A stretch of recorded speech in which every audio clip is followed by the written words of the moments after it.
What's up, world-renowned family? Neil Oates Jr. here, and today we're going to address a topic that many of my clients pose to me, and it's all about how do I find my niche, right? Because as you know, as a service-based entrepreneur, it's not like you're just selling a product, and there's a lot of room for you to try to figure out and decide who you're going to serve and how you're going to best do that. So today we're going to look at a few things here, as you can see on the trusty whiteboard behind me, on how you can find your niche. Now, even before we begin, I want you to subscribe to the channel because we're going to have lots of videos like this for entrepreneurs like yourself or aspiring entrepreneurs to help you elevate your game and your business. You can see that I've already identified two special words in our title, your niche. One, it needs to be something that you specialize in, something that you're intentional about, and make sure that it comes from within. We don't want you trying to do something that maybe your aunt, family, cousin, or some influencer on IG, TikTok, or even YouTube encourage you to pursue. And then a niche or niche, I say niche because niches bring riches and not niches bring riches. It just doesn't make any sense, right? But we want to specialize because the more we specialize, the more we can tune in and really dial in our expertise. So let's see, where do we begin on finding our niche? Now, you might hear, well, follow your heart. Well, I want to tell you that your heart might not always be profitable. So what we want to do first is we want to reflect. And the whole idea of reflection, this self-reflection, is going to be, we want to look and see what our skills are and what our experience is, right? What are you good at? What in your life have you done, maybe in previous careers, that would mean that, okay, maybe you have experience that you could charge for. Maybe you have a certain set of skills or interest, and dare I say the bad word, a passion that when you look at it and you reflect, you can say, I believe I have something. Maybe you had a sales career before and now you've taken some skills from that. Maybe you were a teacher or an educator, and now the skills and the experience that you have will lend to some type of teaching or even this service-based industry that we're talking about right now in teaching courses. Who knows what it is? But we do want to reflect and make sure that as we reflect that we're having an honest reflection, a self-reflection, because if you are not brutally honest in this portion right here, is going to make finding your niche much more difficult. And not only are you going to be wasting time, you're going to miss opportunities because of the delay. Now, after we have done our reflection and looked within, we want to analyze, to look outside. We're going to do an analysis, to look outside, to see what's going on in the marketplace. Are there trends? Are there, untapped opportunities? Maybe there are demands that are in the marketplace that you need to be aware of. And the only way we can accurately do this is by doing an analysis of what's going on in the current landscape. Maybe once you've identified your skills and your experience, your interests and your passions, and you do a market analysis, you start to realize that there's no place for the things that you're good at. Maybe one skill. So maybe you go to the next one and then to the next one.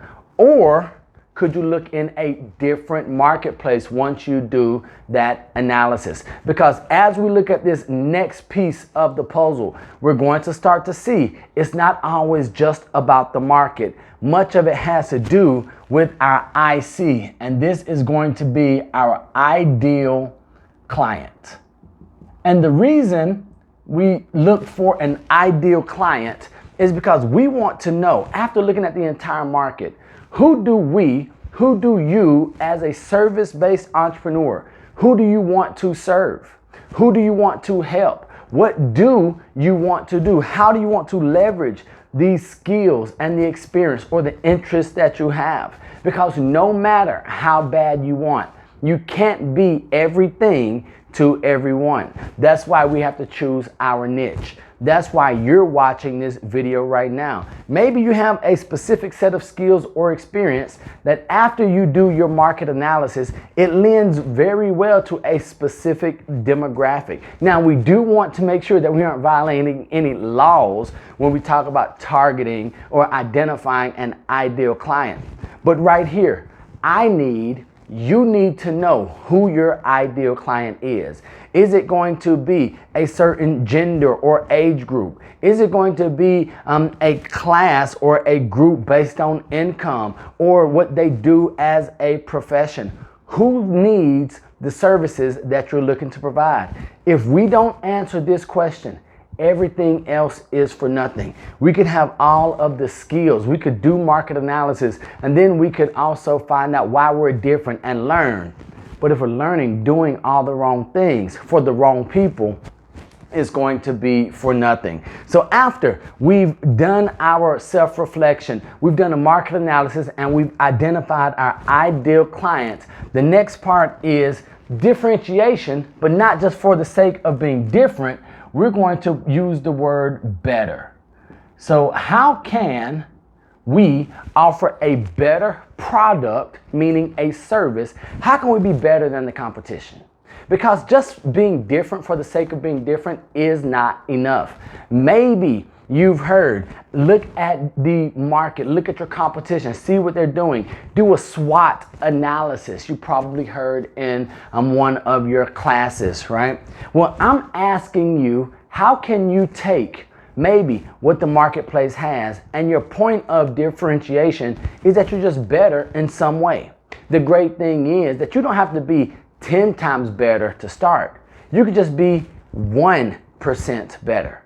And then if you start using the compound effect, and if you build on better in small areas, and here's how we're going to figure out what better is. Remember, we just mentioned this ideal client.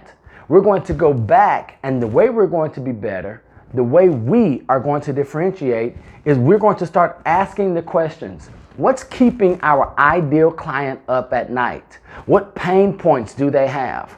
See, many of us as entrepreneurs and new budding entrepreneurs, we're not answering the question that the client has. What are we doing? We're just telling people what we want them to know. If I was sitting here giving you information that was of no importance or no value to you, no matter how great the information is in my head, it's absolutely useless. And you're not going to think I'm better. You're not going to think I'm different. You're not going to see any value in what I do. So you'll hear that unique value proposition or the MVP, but I want you to be better by answering the question that your client is asking. So that's why identifying that ideal client from the market analysis is so important. Because if you can answer the questions that they're asking, maybe if you can identify the things that are keeping them up at night, even before they mention those to you in your consultation, you're going to be not only different, but you're going to be better. And if you've seen any of the other videos, we'll know the questions they have if we practice active listening. And then the last piece we have right here is just learning. One way to choose your niche is just to continue to learn. Are you hungry to figure out what your ideal client wants to know, finding ways to be better, what the market trends and information is showing you? If you will commit to being a consistent, continuous learner, then by default, you're going to be better than much of your competition. Are you diving into industry-specific magazines or resources? Are you watching videos to help you get better and smarter and be more proactive instead of simply for entertainment?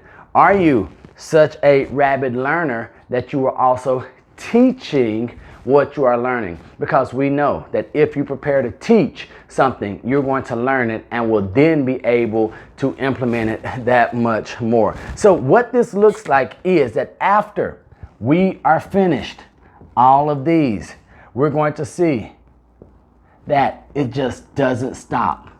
We're going to be getting better as we learn, as we do more analysis, we're going to learn ideal client better. But here's where it begins. It all begins with that self-analysis, that self-reflection. How good are you? What are you great at? What do you suck at? That might be a question that you need to ask. So I'm going to encourage you to connect with that accountability partner or profitability partner. Find someone who knows more than you, loves you, and cares about you to give you some maybe much needed feedback. Hey, what am I good at? What am I not so good at? What do I think I'm good at that I'm horrible? Or vice versa. Let's start here with reflection, and then these other 4 points are going to help you identify your niche so that you can be the service-based entrepreneur that you desire to be and that you're destined to be. So I am Neil Oates Jr., and before we go, I must remind you that I love you, God loves you, and there's nothing you can do about it. And until the next time I see you or you see me, don't be average, be world renowned. Peace.